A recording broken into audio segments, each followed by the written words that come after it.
All right, seeing no other further questions on this, thank you, and we will move on to our coroner, Dr. Dwight McKenna. Would you come on up?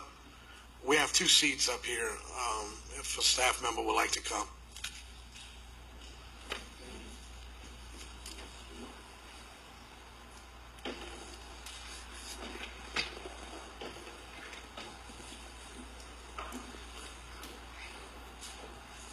Good morning, Doc. I think this is your first time before us. Yes, that is correct.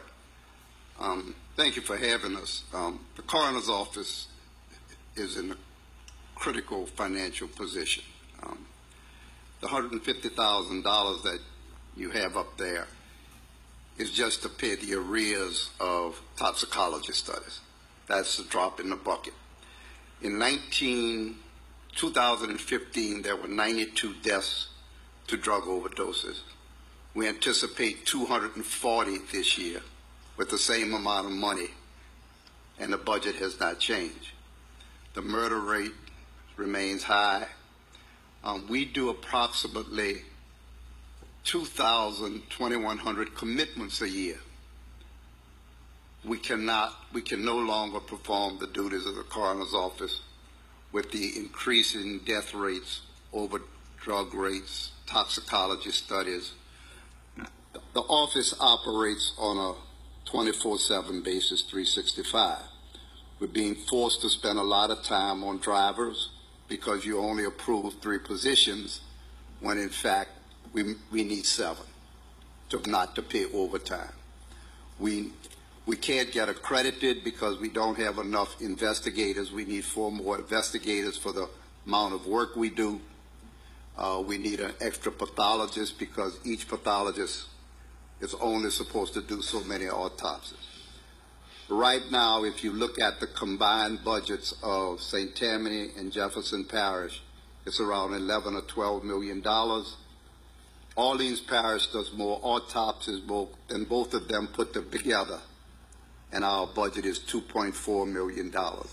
This does not work. These numbers cannot work any longer.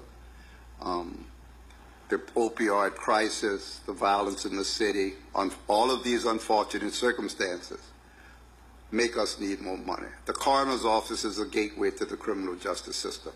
Nothing happens till we give the district attorney and other agencies a correct diagnosis.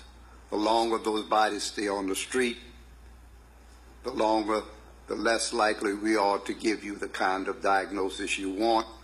The longer we want to increase organ donation, which means we have to get those bodies early.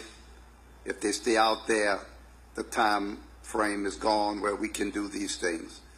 So while we appreciate the 150, but that only catches us to what we're behind to pay. Just toxicology does not get us to the point where you can have an accredited coroner's office. The Orleans Parish Coroner's Office has never been accredited by the National Board of Medical Examiners.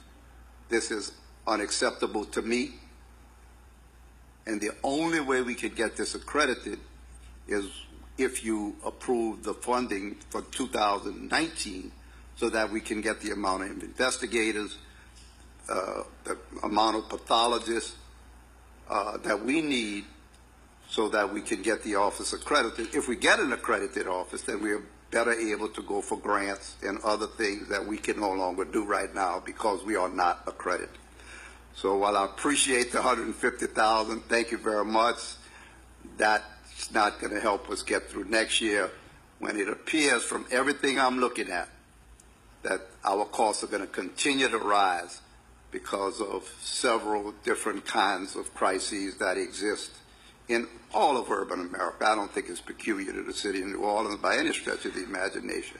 But here is where I live, and this is what we have to deal with. So while we thank you for $150,000, I want you to be assured that given the amounts of violence, the amounts of drug use, the amounts of commitments, and all of the things that we're responsible to, that all of the things the district attorney's office and the police department wants us to give them, we cannot do that on $2.4 million. We can no longer do it and do it correctly and give you what you're looking for from the coroner's office. Thank you, Dr. McKenna. On the opioid issue, you know the status has the coroner, the city filed, engaged in a lawsuit in the opioid litigation? I don't know that. I've only been there 90 days. I'd have to look at it. I don't know whether we are involved in any litigation. Our attorney is Herbert Cade, and I would have to ask him where that stands. Right now, I do not know the answer to that question. All right. Thank you. Council members?